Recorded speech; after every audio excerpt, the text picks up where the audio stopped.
I remember that moment clearly. Not when I woke up, but the moment my heart skipped a beat in front of a complete stranger. The emergency room lights were so bright they made my eyes ache. The machines beeped steadily, cold like the heartbeat of someone who no longer felt anything. I opened my eyes. Everything blurred, then sharpened again. White ceiling, the smell of disinfectant, a terrifying emptiness. Caspian, that voice, low, hoarse, trembling slightly, as if the person speaking had been holding it in for too long. I turned my head. A boy stood beside the hospital bed. His shirt was wrinkled, sleeves hastily rolled up. His eyes were red, not from crying, but from staying awake too long. His hair was messy, slightly damp as if he had just run through the rain. He looked at me, without blinking, without breathing hard, just looking, as if the second he took his eyes off me, I would disappear. My heart faltered for a beat. "Who are you?" I asked. That question was like an invisible blade. I saw it clearly, very clearly. His body stiffened. His gaze dropped for a split second, very fast, then returned to calm. Too calm. "Evander," he said. A pause. "Your best friend. Best friend." I repeated it in my head, but the feeling in my chest, it didn't feel like looking at a friend. I lost a year of memories. 1 year. 365 days vanished as if they had never existed. The doctor said it was a normal reaction after trauma. My family tried to fill that gap with stories. Friends sent messages asking how I was. Everything slowly returned to its place. Except for one person, Evander. He didn't talk much. He never asked if I remembered him. He never tried to recount the past. He just stayed there, silently, patient to the point it was terrifying. The day I was discharged, he was already waiting. Not outside the door, but in the hallway, right when I stepped out of the room. As if he had been standing there for a very long time. "Let's go," he said. No question. No hesitation. I followed him. I didn't know why. I just followed. University life resumed. The huge lecture halls. Faces that felt both strange and familiar. Laughter, lectures, hurried footsteps. I tried to fit in, tried to act normal. But there was one thing I couldn't ignore. Evander was always nearby. Not too close, but never far either. In class, he sat 1 row away. In the library, he chose the table across from me. In the cafeteria, he arrived after me, but always sat beside me, like a fixed orbit revolving around me. "You should eat this." One afternoon, he placed a food tray in front of me, without asking, without checking the menu. I looked down. Grilled chicken sandwich. No onions. Extra cheese. "You know I like this?" I asked. Evander froze, just for a second. Then he sat down. "Yeah." That was all. No explanation. But I saw it clearly. His fingers tightened on the edge of the table. The small things started to pile up. He knew I hated the cold, so he always brought an extra jacket. He knew I got headaches easily, so he always kept medicine in his bag. He knew I often forgot my keys, so every time I stood in front of the dorm door, he was already there, keys in hand. "Are you stalking me?" I asked, half joking, half serious. Evander didn't smile. "No." He looked at me, this time longer than usual. "I just remember." Again that sentence. But this time, I started to feel scared. One night, we studied in the library until late. The silence was so complete we could hear every page turn. I rested my chin on my hand, watching him. Evander was focused. The yellow light fell on him, softening the usually cold lines of his face. He was beautiful, in a quiet way, without trying, yet impossible to look away from. "Evander." "Yeah." He still didn't look up. "How close were we?" "Exactly." The page stopped turning. The air froze. He slowly raised his head. His eyes met mine. And this time, I saw it clearly. Not sadness, not pain, but restraint, like a huge wave being held back behind a thin dam. "Very close," he said. "How close?" I didn't know why I kept asking. I just needed a clear answer. Evander looked at me for a long time. Then he turned away. Close enough for me to still be here. That answer explained nothing. That night it rained. The first rain of the season came suddenly, so heavy the entire campus blurred in white sheets of water. I stood under the shelter, waiting for it to stop. Caspian. I turned around. Evander was there, holding an umbrella. Not a small foldable one. A big black one, big enough for two. He stepped closer. Without asking, without hesitation, he just opened the umbrella and stood beside me. We walked out together. The distance between us, too close, shoulder brushing shoulder. His breath right beside me. I could hear it, very clearly. The wind blew hard. Rain lashed sideways. Evander tilted the umbrella toward me. His shoulder slowly got wet. "You'll get soaked," I said. "It's fine." His voice was low, steady, but the hand holding the umbrella tightened slightly. And then, a sudden image tore through my mind. Then, the same umbrella. But I was laughing, and Evander was hugging me, tight, as if afraid of losing me. My heart pounded. I stopped in the middle of the rain. "Caspian, I just saw something." Evander tensed immediately. "What?" I looked at him, lips slightly parted. But then, I didn't say it, because that feeling was too intimate, too real. I didn't dare believe it. "Nothing." I shook my head. But from that moment, I knew there was something between us that wasn't friendship. That night I texted him. "Evander." He replied instantly. "Yeah." I'm asking seriously. A pause. Then, "Yeah." I stared at the screen. My heart beat faster. Before I lost my memory, my fingers trembled slightly. Were we really just friends? 3 dots appeared, disappeared, appeared, disappeared, as if he was typing, then deleting, typing, then deleting, for a long time. Then finally, the message came. "Yeah." 1 word. Short, clean, decisive. But this time, I didn't believe it, because my heart was remembering something my mind had forgotten. After that night, I started paying more attention to Evander. Not unconsciously anymore, but deliberately, as if I was trying to solve a puzzle whose answer was right in front of me, hidden only by a thin layer of mist. The next morning, I arrived at class earlier than usual. On purpose. I wanted to see what Evander would do when I wasn't there first. But when I walked into the lecture hall, he was already sitting there, in his usual spot, a cup of coffee beside him. Latte, no sugar. I froze at the door. Evander looked up. His eyes met mine, then immediately looked away. "You're early," he said, voice normal, like always, but I saw it clearly. His fingers were tapping lightly on the paper cup. A small habit. Tension. "You too," I replied. I walked down and sat right next to him. No more words. Just sitting. In silence. Same space. Same breathing. The strange thing was, I didn't feel uncomfortable. On the contrary, felt familiar. Familiar to the point it was terrifying. In the middle of class, I unconsciously turned to look at him. Evander was taking notes. His handwriting neat, decisive. Not a single extra stroke. I suddenly asked, "Evander." "Yeah. If one day I remember everything." I stopped. I didn't know why I said it. "Would you want that?" His pen stopped. The air around us seemed to slow down. He didn't answer right away. I waited. 1 second. 2 seconds. Then he said, No. I was stunned. "Why?" This time he didn't look at me, just stared straight at the board. "Not necessary. Not necessary." Those 3 words fell like cold stones. But strangely, they didn't make me sad. They made me hurt, a kind of pain with no clear reason. After class, we walked together to the parking lot. The evening breeze blew gently. Everything felt normal. But in my head, his answer kept repeating. "Not necessary." I stopped walking. Evander took a few more steps before noticing. He turned back. "What's wrong?"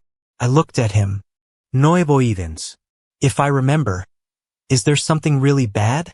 That question finally touched something. I saw it clearly. His eyes changed.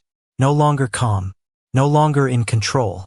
In just one moment, all emotions shattered. Pain, fear, and regret. No, he said. But this time, I knew he was lying. In the days that followed, I started testing. Not with others, but with Evander himself. I wanted to see where his limit was. One afternoon, I deliberately called his name in the middle of a crowd. Evander! He turned around instantly. No need to search. No need to look around. Just one call, and he already knew where I was. My heart tightened. Another time, I pretended to have a headache. I just said softly, I feel a bit dizzy. Before I could finish, Evander was already standing. His hand touched my forehead. Fast, accurate, natural, as if he had done it hundreds of times. You have a fever, he said. Voice low, close, very close. The distance between us, close enough to feel his breath. My heart pounded. Once again, that feeling returned. Not a memory, but a habit of the heart. Evander, I called softly. Yeah. Have you done this to me many times before? His hand froze, right on my forehead. 1 second, 2 seconds. Then he pulled it back. I don't remember. Don't remember. Not no. But I don't remember. I looked at him. For the first time, I was certain he was hiding something. That night I couldn't sleep. Not because of insomnia, but because I didn't want to sleep. I sat on the bed, opened my phone, scrolled through contacts, stopped at his name. Evander. No nickname. No emoji. Just a name. Too distant, compared to the feeling in my heart. I tapped it. The messages appeared. Not many. Only short conversations after I woke up. Have you eaten? Take your medicine. Go to sleep. All of them, simple, restrained, as if he was trying to keep an invisible distance. I scrolled up, further, further, until the words appeared. No messages before this date. I froze. Nothing. A whole year of memories. Left no trace in my phone. No photos. No messages. No call history. Nothing. As if I had deleted everything myself. My heart pounded. A cold feeling ran down my spine. I didn't remember, but clearly, I had tried to forget. The next day, I met Evander in the library. Like always, but this time, I didn't sit across from him. I pulled the chair and sat right beside him. Very close. Evander froze. I saw it clearly. His shoulders stiffened for a second. Caspian? Yeah. You're sitting too close. I tilted my head. Is that not allowed? He didn't answer, just stayed silent. I smiled faintly. Then, I reached up, touched his hair. A strand had fallen onto his forehead. I brushed it aside. Slowly, deliberately, without rush, without hiding. Evander went completely still. Completely. He didn't dodge, didn't react, just stayed there, as if any movement would make everything break. You! His voice turned hoarse. What are you doing? I pulled my hand back, looked straight into his eyes. I don't know, I said honestly, but this feeling is so familiar. A long silence. Very long. Evander looked at me. This time, no more avoidance. No more complete hiding. Only one emotion left. Longing. So deep it took my breath away. But then, he turned away. Quickly. As if afraid he would do something he couldn't take back. Don't do that again, he said. Voice low. Why? I asked. Not backing down. Not avoiding. Evander clenched his fist. Because you don't remember anything. That sentence was like a knife. Not into me, but into himself. I looked at him, and for the first time, I understood. It wasn't me who was lost. It was him. He was standing between the past and the present, and didn't know which one to keep. My heart pounded, not from panic, but from something else, something I had just realized. I might have forgotten everything, but My heart was still remembering him. I didn't stop. After that day, I no longer pretended I didn't know. I started moving closer to Evander on purpose. Not to tease, but to confirm. To confirm if the feeling in my heart was real. And more importantly, to see how he would react. One afternoon, we had a study group in the library. The others left one by one. Only Evander and I remained. The silence was so quiet we could hear each other breathing. I sat beside him, closer than usual, on purpose. Evander still pretended to focus on his book. Or pretended to focus. I knew, because his page hadn't been turned for 5 minutes. Evander. Yeah. I'm cold. He froze. No extra questions. No suspicion. He just quietly took off his jacket and put it over my shoulders. The familiar scent immediately wrapped around me. Warm, gentle. I lightly gripped the collar. Thank you. Yeah. He turned away, as if afraid I would see something on his face. I didn't return the jacket right away. All evening, all the way out of the library, all the way walking back to the dorm. Evander didn't mention it, didn't ask for it back, just walked beside me, silently, but the distance was a little closer. When we reached my door, I turned around. Evander. Yeah. I took one more step, stood very close to him, close enough that if I moved just a little more, we would touch. He didn't step back, but I saw clearly. His breathing slowed. The jacket, I said. My hand held the collar, not taking it off, just holding. Yeah.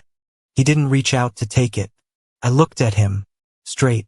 You can take it yourself. 1 second, 2 seconds. The air stretched tight. Evander looked at me. His eyes darkened. Caspian. His voice was low.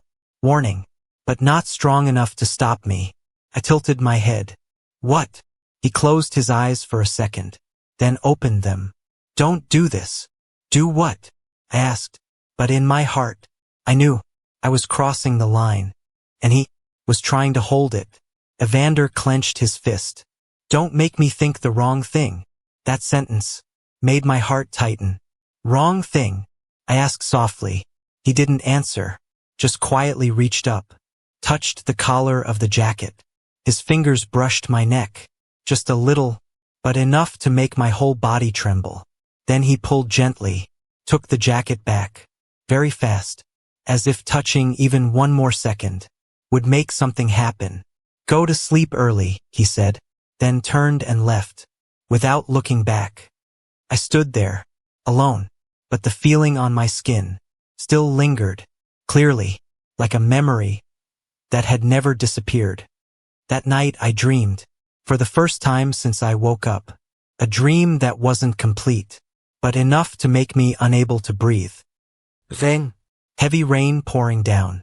I stood under a shelter, and Evander stood in front of me, close, very close. We were arguing. I couldn't hear the words clearly. I only saw his face, in pain, to the point of breaking. Why don't you understand?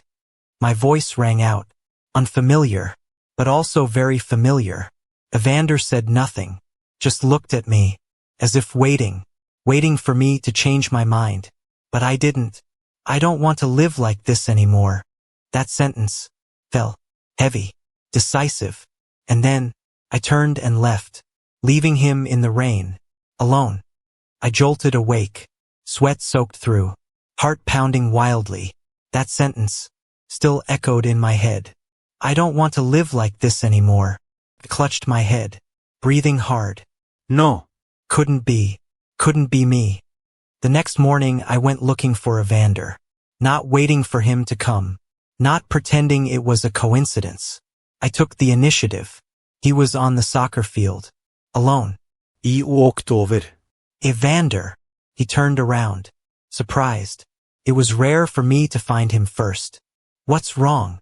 I stood in front of him, no beating around the bush. I dreamed about you. His body stiffened. What? We were arguing. I looked straight into his eyes, not missing any reaction. And I stopped, my throat dry. I said I didn't want to live like this anymore. A long silence. Very long. The wind blew past, but neither of us moved. Evander looked at me, without blinking, without breathing hard, just looking, as if the whole world had stopped. It was just a dream, he said, soft, slow, perfectly controlled. But I saw it clearly. His hand was shaking. We fought like that before, didn't we? I asked, not backing down, not avoiding. Evander turned away. Everyone fights. No. I shook my head. Not like that. I stepped closer, forcing him to face me. The way you looked at me. I lowered my voice. Wasn't like a friend. This time, he couldn't avoid it anymore. His eyes met mine, and I saw everything. The pain, the longing, and something deeper. Love, clear, undeniable. My heart tightened. Evander, I called softly. What are you hiding from me? He didn't answer, just stood there, silent. But that silence was already the answer. I clenched my fists, took a deep breath, then said, we were in love before, weren't we? The space around us shattered. Evander froze, truly, not restrained, not hidden, but completely stunned, as if he never expected I would say it. Who told you? He asked, voice hoarse. I shook my head. No one. I placed my hand on my chest. I just felt it. 1 beat, 2 beats. Evander closed his eyes, then opened them. His eyes had no way out anymore. Yeah. 1 word, but enough to make everything collapse. My heart stopped for 1 beat, then pounded hard, violently. How long? 1 year. 1 year. The time I had lost. The time we had loved each other. I smiled, not because I was happy, but because I didn't know how to react. And you said we were just friends? Evander clenched his fists. You asked. And you lied. I looked at him. Why? This time, he didn't avoid it anymore, didn't turn away, just looked straight at me, and said, because you were the one who ended it.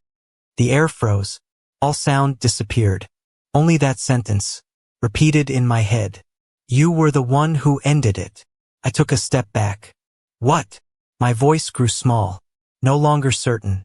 Evander smiled faintly, but that smile hurt too much to look at. You don't remember? He asked, soft, but every word cut into my flesh. It was you who said. He stopped, took a breath, then continued, that you didn't want to live like this anymore. The dream, it wasn't a dream, it was a memory. I stood there, unable to move, unable to breathe. And then, I asked, like someone pushing themselves off a cliff. Evander looked at me for a very long time, then said, then you left. 1 beat, and the accident happened. Everything shattered, completely. I don't remember how I left the soccer field. I only realized when I was standing in front of the dorm door, hands shaking so badly I couldn't insert the key. Evander's words kept repeating in my head. You were the one who ended it. Not an accusation. No anger. Just the truth. And that was what made it hurt beyond endurance. I entered the room, closed the door, leaned my back against the wall, slowly slid down to the floor. It can't be. I shook my head, as if denying it long enough would make it disappear. But it didn't. Pieces of memory started appearing. Not clear, not connected, just fragments, but enough to break my heart piece by piece.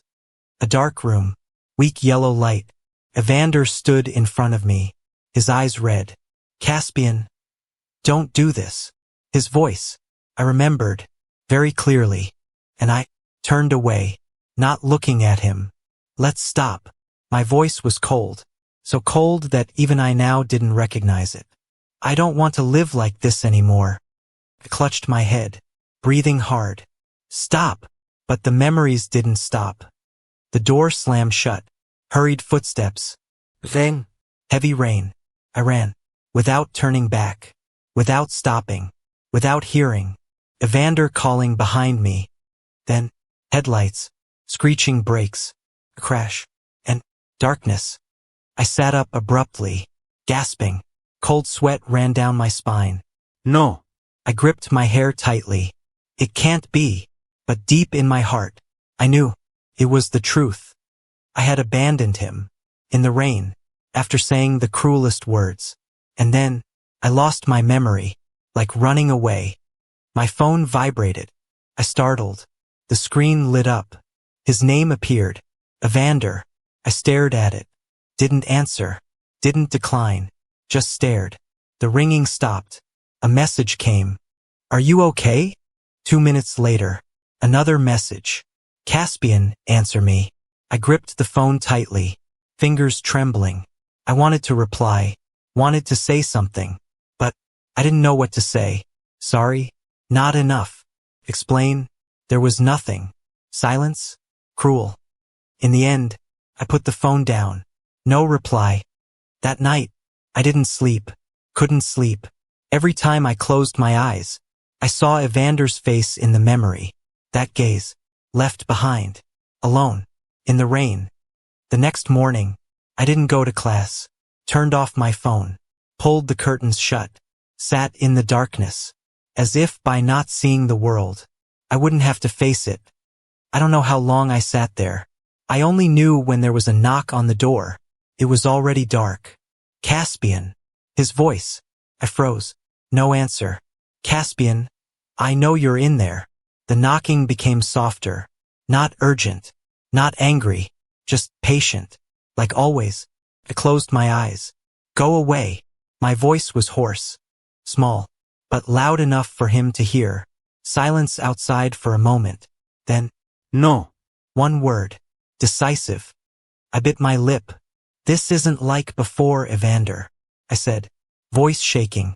Now I know. Silence. I continued. I know what I did to you. Every word felt like stabbing myself. I don't deserve for you to stay. The moment those words left my mouth, the door opened. I startled. Looked up. Evander stood there, key in hand. I forgot. He had the spare key. He stepped inside, closed the door, said nothing, just stood and looked at me. I had never seen him like this. No longer calm, no longer in control. Only a storm that had been suppressed for too long. What did you just say? He asked. Voice low, dangerous. I swallowed hard. I said I don't deserve. Shut up. He cut me off. For the first time. In all the times we had talked, he cut me off. I froze. Evander stepped forward. Fast. Decisive. Stopped right in front of me. Very close. You think I'm here for what? He asked. Eyes locking onto me. Out of obligation? I didn't answer. Couldn't. Out of guilt. He smiled faintly, but there was no joy in it. Or because I have no other choice. Evander. No. He shook his head. You don't get to decide that for me. His voice trembled. For the first time, I heard it clearly. You left once already, he said, slow, word by word. Don't decide for me again. I looked at him, unable to breathe. Then why are you still here? I asked, soft, almost a whisper. Evander didn't answer right away. He looked at me for a very long time. Then, because I love you. Everything stopped. Space, time, heartbeat, everything. Even when you don't remember anything. His voice lowered, soft, but certain. Even when you left me. One beat. Even when you might do it again. Couldn't hold it anymore. Tears poured out. I couldn't stop them. Don't say anything more. I shook my head. Please. You want me to stop? He asked. No longer angry, only tired.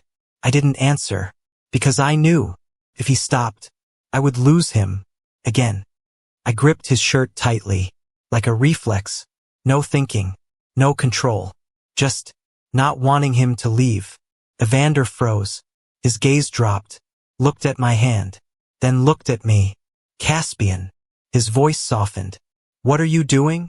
I shook my head, tears still falling. I don't know, I said honestly, but I don't want you to go. A long silence. Very long. Evander closed his eyes, as if fighting with himself. Then, he reached up, hesitated for a second, then placed his hand on my head. Stroked gently, slow, careful, as if afraid I would disappear. Just that one touch, everything inside me shattered. Completely. I hugged him. Tight. So tight. Like in the memory. Only this time, I didn't let go. Evander stiffened. For 1 second. 2 seconds. Then, he hugged me back. Tighter. Closer. As if both of us were trying to make up for the time we had lost. I'm sorry. I whispered, voice breaking. I'm sorry. Repeated. I don't know how many times. It wasn't enough. It would never be enough. Evander said nothing. He just held me, tighter, as if that was the only